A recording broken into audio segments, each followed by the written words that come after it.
आरक्षण हटाओ आंदोलन शुरू होते ही बीजेपी के अंदर बगावत 48 घंटे में ही कैसे झुकी मोदी सरकार। सवर्णों की बात करने वालों का हटा नकाब, योगी के एक फैसले से बिलबिलाने लगे अखिलेश और चिराग। लखनऊ में मंथन, दिल्ली में होने जा रही मीटिंग, हालात बिगड़ने से पहले योगी आदित्यनाथ ने मोर्चा संभाला। दुनिया भर में भारत ऐसा देश है जहां आरक्षण पर सबसे ज्यादा बहस होती है, लेकिन क्या देश से आरक्षण खत्म होना चाहिए?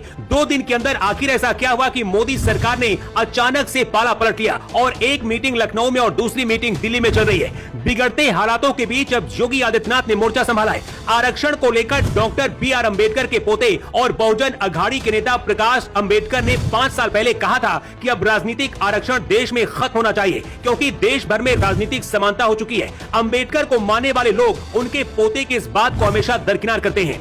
अभी हाल ही में भारत के पूर्व दलित चीफ जस्टिस गवई ने कहा था कि SC/ST आरक्षण में अब क्रीमी लेयर लागू होनी चाहिए, ताकि दलितों में कुछ खास परिवारों की जगह गांव के गरीब दलितों तक इसका फायदा पहुंच सके, लेकिन इसकी भी चर्चा कोई नहीं करता। और इसकी वजह सिर्फ राजनीतिक वोट बैंक। सवर्ण जातियां हमेशा से बीजेपी को वोट करती रही, लेकिन UGC कानून आने के बाद जिस तरह से बीजेपी के ब्राह्मण, ठाकुर, भूमियार और वैश्य नेता शांत रहे, उसके बाद से माहौल बिगड़ा। लेकिन असली माहौल अब बिगड़ा है, क्योंकि मोदी सरकार के लिए एक तरफ कुआं और दूसरी तरफ खाई है। आरक्षण हटाओ आंदोलन के शुरू होते ही मोदी सरकार के कान खड़े हो गए और 24 घंटे के अंदर ही आंदोलन को खत्म करने के लिए योगी सरकार को उतारा गया।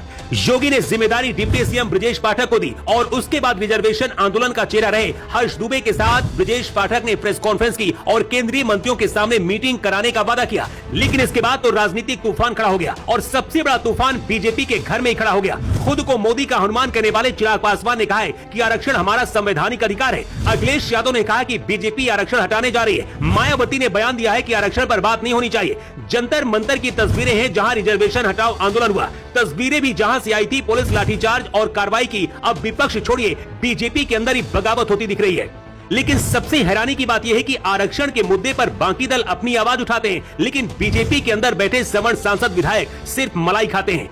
संसद में चीखने चिल्लाने वाले निशिकांत दुबे और समोसे पर बहस करने वाले रवि किशन जैसे नेता अपने समाज के लिए भी कलंक है। मतलब अगर सवर्ण समाज को लगता है कि मोदी शाह उनके लिए जिम्मेदार है, तो मोदी शाह नहीं, उनके ही समाज के वो गद्दार चेहरे हैं जो संसद में बैठे हैं, जिन्हें आपने चुनकर भेजा है।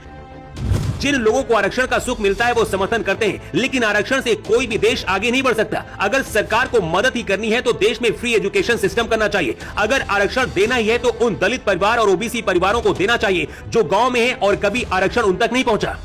सबसे पहले पढ़ाई में आरक्षण, उसके बाद फीस में आरक्षण, इसके बाद नौकरी में आरक्षण और उसके बाद प्रमोशन में आरक्षण। जो लोग कहते हैं कि आजादी के बाद भी भारत कैसा हाल क्यों है और अमेरिका, चीन कैसे देश आगे बढ़ गए, इसलिए क्योंकि वहां आरक्षण नहीं। शायद अब वक्त आ गया है कि दलित और OBC समाज के वो लोग जिन्हें आजादी के बाद भी कभी आरक्षण का लाभ नहीं मिला, उन्हें आंदोलन करना चाहिए, क्योंकि जब तक आप अपने हक के लिए सड़कों पर नहीं उतरेंगे तब तक कोई भी सरकार वोट बैंक की वजह से कोई बड़ा रिफॉर्म नहीं करेगी। आरक्षण में क्रीमी लेयर होना चाहिए। क्रीमी लेयर का मतलब है कि जिन दलित और OBC परिवारों को कभी आरक्षण का फायदा नहीं मिला, उन्हें दिया जाएगा। क्या आप इसका समर्थन करते हैं? और जो आंदोलन इस वक्त देश में चल रहा है, उस पर आपकी राय क्या है? कमेंट करके आप जरूर बताएं।